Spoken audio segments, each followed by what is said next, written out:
يستكبرونه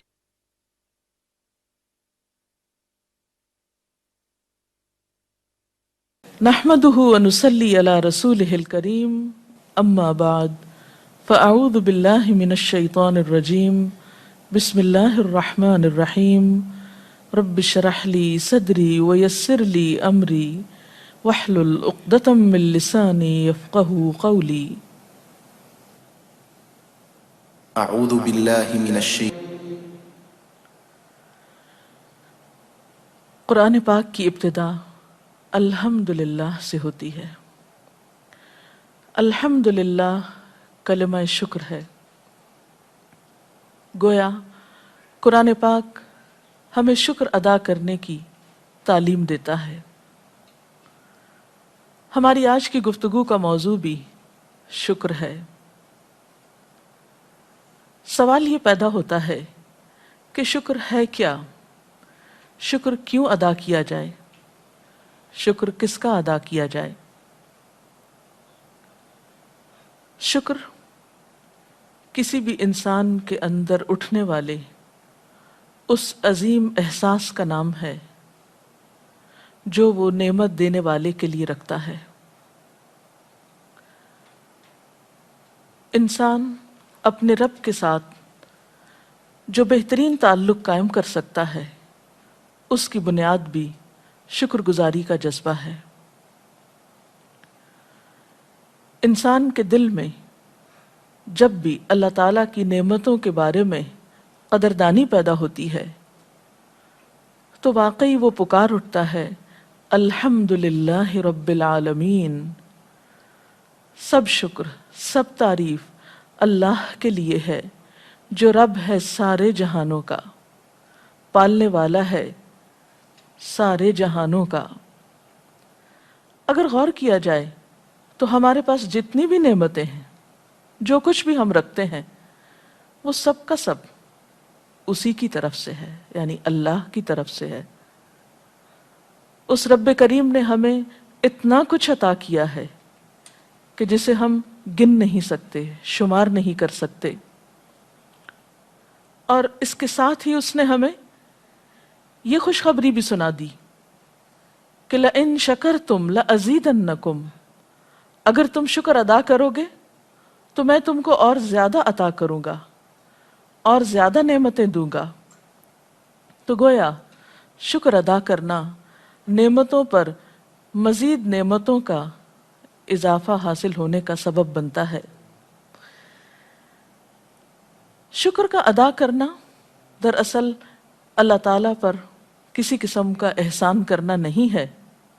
پہلی بات تو یہ ہے کہ وہ ہمارے شکر کا محتاج نہیں، اسے ہماری شکر گزاری کی ضرورت نہیں، اور اس نے بتا بھی دیا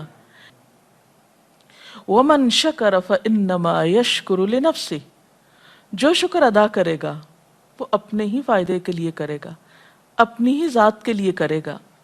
وَمَن كَفَرَ، اور جس نے ناشکری کی، فَإِنَّ رَبِّي غَنِيٌّ كَرِيمٌ، تو بے شک میرا رب بے نیاز ہے، عزت والا ہے، کرم والا ہے، اسے انسانوں کی شکر گزاری کی ضرورت نہیں ہے۔ شکر عربی زبان کا لفظ ہے، اس کے لغوی معنی ہیں گائے کا کم چارہ کھا کر زیادہ دودھ دینا۔ دابۃ شکور اس جانور کو کہتے ہیں جو اپنی جسمانی صحت کی وجہ سے یہ ظاہر کرے کہ اس کا مالک اس کا بہت خیال رکھتا ہے۔ تو اسی سے لفظ شکر نکلا ہے کہ انسان کے اندر اپنے رب کے لیے، اپنے منعم کے لیے، اپنے خالق کے لیے، اپنے مالک کے لیے ایسے احساسات ہوں، اور ان احساسات کا اس کی زبان سے، اس کے عمل سے اس طرح اظہار ہو کہ جس سے یہ پتہ چلے کہ وہ اپنے رب سے بہت خوش ہے، راضی ہے، اس کی نعمتوں کا قدردان ہے۔ اور اگر دیکھا جائے تو یہ احساس دراصل انسان کے لیے سکون کا باعث ہوتا ہے۔ انسان کا ایک رویہ یہ ہو سکتا ہے کہ وہ شکر گزار ہو، اور دوسرا رویہ کیا ہو سکتا ہے کہ وہ شکوے کرے۔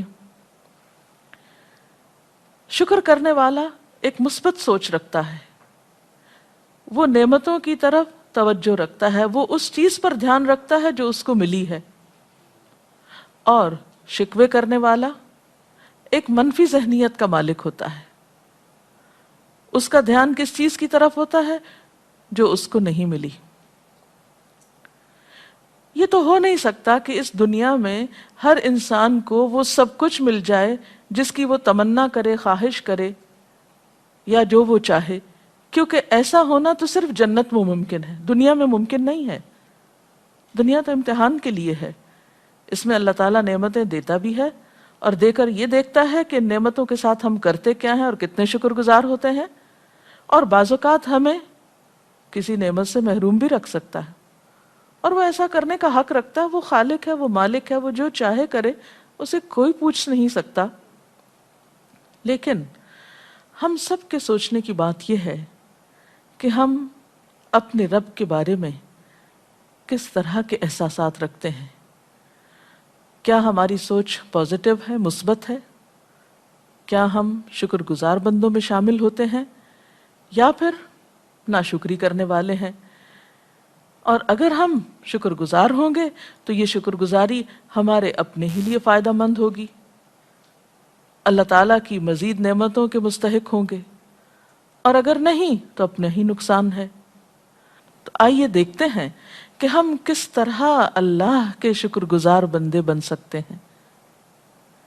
اس کے لیے ہمیں کیا کرنا ہوگا، کس قسم کی سوچ اپنانا ہوگی. تو اس کا آسان طریقہ یہ ہے کہ سب سے پہلے ہم غور و فکر شروع کریں، ان نعمتوں پر توجہ کریں جو ہمیں ملی ہوئی ہیں. کون کون سی نعمتیں؟ اپنے جسم اور وجود کی نعمت پر غور و فکر کریں.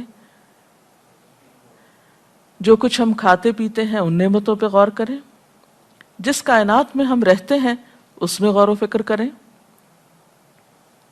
اگر ہم اپنی ہی ذات سے شروع کریں، اپنے ہی وجود سے شروع کریں، قرآن پاک میں اللہ تعالیٰ فرماتے ہیں وَجَعَلَ لَكُمُ السَّمْعَ وَالْأَبْصَارَ وَالْأَفْئِدَةَ قَلِيلًا مَا تَشْكُرُونَ، اور اس نے تمہارے لیے کان اور آنکھیں اور دل بنائے، لیکن تم کتنا کم شکر ادا کرتے ہو. اللہ تعالیٰ اپنے بندوں سے شکوہ کرتے ہیں کہ میں نے تمہیں کس قدر قیمتی نعمتیں عطا کی ہیں لیکن تم شکر گزار ہی نہیں ہوتے. اور اگر دیکھا جائے تو یہ نعمتیں یعنی کان، آنکھ اور دل کی نعمت کتنی عظیم نعمت ہے، تو ہم شکر ادا کیے بغیر رہ نہ سکیں. آنکھ ہی کی نعمت کو آپ دیکھیے جس سے ہم دیکھنے کا کام لیتے ہیں، اور ان لوگوں سے اس کی قدر پوچھیے جو دیکھ نہیں پاتے، تو شاید ہمارے اندر شکر گزاری کے جذبات پیدا ہوں. تھوڑی دیر کے لیے تصور کیجئے کہ ہم دیکھ نہیں سکتے، آنکھیں بند کر کے ذرا رکھیے 5 منٹ تک، چلنے کی کوشش کیجئے، بولنے کی کوشش کیجئے. ہر چیز کا تصور ہی بدل جائے گا، زندگی کا معنی ہی بدل جائے گا. لیکن ہم میں سے کتنے لوگ ہیں جو دن میں ایک بار بھی کبھی سوچتے ہوں یا ان کے اندر احساس ابھرتا ہو کہ اللہ تیرا شکر ہے کہ ہم دیکھ سکتے ہیں، اور صرف دیکھتے نہیں، طرح طرح کے رنگ دیکھتے ہیں، اور دیکھنے سے ہم خوشی محسوس کرتے ہیں، اپنے عزیزوں پیاروں کو دیکھتے ہیں، اور دیکھ کر ان کا دیکھنا ہمارے دلوں کی ٹھنڈک اور آنکھوں کا نور بنتا ہے، ہمارے دلوں کا سکون بنتا ہے. ان نگاہوں سے جب ہم اپنی پسند کی چیزیں دیکھتے ہیں تو وہ ہمارے لیے کس قدر خوشی کا سبب ہوتا ہے. والدین جب اپنے بچوں کو دیکھتے ہیں، اپنے رشتہ داروں کو دیکھتے ہیں آپ، تو آپ کے احساسات اور جذبات کیا ہوتے ہیں. لیکن ہم ان ساری خوشیوں کو پا کر خوشی دینے والے، آنکھیں دینے والے کا کتنا شکر ادا کرتے ہیں. کہا جاتا ہے کہ اوناسس جو ایک یونانی تاجر تھا، ایک جہاز ران کمپنی کا مالک تھا، دنیا کا امیر ترین انسان تھا، اس کو ایک عجیب و غریب بیماری ہو گئی کہ اس کے آنکھوں کے پپوٹوں کے اعصاب جواب دے گئے. تو ڈاکٹرز پپوٹے صبح کو اٹھا کر سولوشن ٹیپ لگا دیتے تھے اس کی پپوٹوں پر، جس سے وہ سارا دن دیکھتا رہتا تھا، اور رات کو جب وہ سونا چاہتا تھا تو وہ ٹیپ ہٹا دی جاتی تھی اور پپوٹے خود بخود گر پڑتے تھے. یعنی وہ اپنی مرضی سے آنکھیں کھول اور بند نہیں کر سکتا تھا۔ ایک مرتبہ جب اس سے پوچھا گیا کہ تم اپنی زندگی کی سب سے بڑی خواہش بتاؤ، تو اس نے کہا کاش میں ایک دفعہ اپنی مرضی سے اپنی آنکھیں کھول سکوں۔ کسی نے اس سے پوچھا کہ اس کے لیے تم کیا دو گے اگر تمہیں یہ نعمت مل جائے، تو اس نے کہا اپنی پوری دولت دے ڈالوں گا۔ دنیا کا امیر ترین انسان یہ کہہ رہا ہے کہ پوری دولت دے دوں گا اگر مجھے ایک دفعہ یہ موقع مل جائے کہ میں اپنی مرضی سے اپنی آنکھ کھول سکوں اور بند کر سکوں۔ ہم دن میں ان گنت مرتبہ اپنی آنکھوں کو جھپکتے ہیں اور کبھی زندگی میں ایک بار بھی نہیں سوچتے کہ یہ بھی کوئی نعمت ہے۔ اسی طرح ہم دیگر اپنے اعضاء کی طرف غور و فکر کریں، اپنے دل کو دیکھیں تو ایک آٹومیٹک مشین ہے۔ اس کو کام کرنے کے لیے، پمپ کرنے کے لیے ہمیں کسی بیرونی سہارے کی ضرورت نہیں، وہ خود کام کرتا ہے۔ جب سے انسان پیدا ہوتا ہے وہ کام کرنے لگتا ہے جب تک کہ اس دنیا سے رخصت نہیں ہو جاتا۔ ایک دن میں 3680 مرتبہ دھڑکتا ہے، اور اس سارے دھڑکنے میں وہ خود ہی کام کرتا ہے۔ کبھی سوچا ہم نے کہ اس کو یہ صلاحیت اور طاقت کس نے عطا کی ہے؟ اسی طرح بولنے کی قوت، سننے کی قوت۔ بولنے کے لیے صرف زبان ہی کی قوت استعمال نہیں ہوتی بلکہ ہمارے ہونٹ بھی استعمال ہوتے ہیں۔ کہا جاتا ہے کہ تقریباً 30% الفاظ ہم ہونٹوں کی مدد سے ادا کرتے ہیں۔ اگر ہمارے ہونٹ کام نہیں کریں یا ہمارے ہونٹ نہ ہو تو محض زبان کے بلبوتے پہ ہم نہیں بول سکتے۔ اسی طرح سانس لینے کی قوت، ہمارے پھیپھڑے بھی خود کار ہیں، یعنی آٹومیٹک ہیں، خود بخود کام کرتے ہیں۔ اگر آپ کو اپنے پھیپھڑوں کو خود پمپ کرنا پڑتا سانس لینے کے لیے تو شاید آپ کے اگر ہاتھوں سے مثلاً یہ کام لینا ہوتا تو ہاتھ تھک جاتے، اور ہم سوتے کیسے؟ سو ہی نہ سکتے۔ ہم سو رہے ہوتے ہیں، ہمارا دل کام کر رہا ہے، ہمارے پھیپھڑے کام کر رہے ہیں، ہمارے جسم میں خون رواں دواں ہے۔ یہ سب کچھ ہمیں کس نے عطا کیا ہے؟ یہ سب کچھ خود نہیں بنا، یہ اللہ تعالیٰ کے دینے سے ہم کو ملا ہے۔ سونگھنے کی قوت، انسانی ناک تقریباً 3000 خوشبوئیں سونگھ سکتا ہے، اور پھر آپ دیکھیں ہم کس طرح ان میں تمیز بھی کر سکتے ہیں۔ یہ سب کچھ ہمیں کس نے دیا؟ کون ہے وہ جس نے ہمیں عطا کیا؟ سننے کی قوت کو دیکھیں تو ایک وقت میں 1.25 آوازیں سن سکتے ہیں ہم، اور پھر آپ دیکھیں ہم صرف سنتے نہیں، ہمیں سن کر پہچان ہو جاتی ہے۔ مثلاً کسی انسان کے قدموں کی چاپ سے ہم پہچان جاتے ہیں کہ کون گھر میں آیا ہے، گھر والوں میں سے کوئی ہے یا کوئی اجنبی آیا ہے۔ اسی طرح ہوا کے چلنے کی سرسراہٹ تک کو ہم پہچان لیتے ہیں۔ یہ سب پہچان، یعنی صرف سننے کی طاقت نہیں، سن کر پھر آوازوں کے پہچاننے کی طاقت جو ہے، یہ سب کچھ بھی اللہ تعالیٰ کی دین ہے۔ اسی طرح ہمارے ہاتھوں کی موومنٹ، اس میں پکڑنے کی قوت، لکھنے کی قوت، اور مختلف کام جو ہم ہاتھوں سے لیتے ہیں جن کا کوئی شمار ہی نہیں، یہ سب کچھ ہمیں کس نے عطا کیا ہے؟ اسی رب کریم نے۔ اگر اس میں سے ایک نعمت بھی کم ہو جائے تو ہماری زندگی دوبھر ہو جائے۔ اسی طرح ہمیں سونے کی جو نیند کی نعمت اللہ تعالیٰ نے عطا کی ہے کہ ہم دن بھر کام کر کے تھک جاتے ہیں، پھر اللہ تعالیٰ ہمیں سلا دیتا ہے۔ پھر اسی طرح جو کچھ ہم کھاتے ہیں، بچہ ابھی پیدا نہیں ہوتا تو اللہ تعالیٰ اس کے دودھ کا انتظام کر دیتے ہیں۔ پھر اسی طرح جو انسان بڑا ہوتا چلا جاتا ہے، اور نہ صرف یہ کہ انسان بلکہ بے شمار اس کائنات کے اندر دیگر مخلوق ہے جو اللہ تعالیٰ نے انسان ہی کی خاطر پیدا کی ہے، جو مختلف فنکشنز یا مختلف کام وہ کرتے ہیں۔ یہ سب کچھ کائنات کے اندر جو کچھ بھی ہے یہ اللہ تعالیٰ نے ہمارے لیے بنایا ہے، جیسا کہ ایک آیت میں آتا ہے خلق لکم ما فی الارض جمیعا، زمین میں جو کچھ ہے وہ سارے کا سارا تمہارے لیے پیدا کیا گیا ہے۔ لیکن ان نعمتوں کو پا کر ہم کیا کر رہے ہیں؟ ہم سب کو سوچنے کی ضرورت ہے۔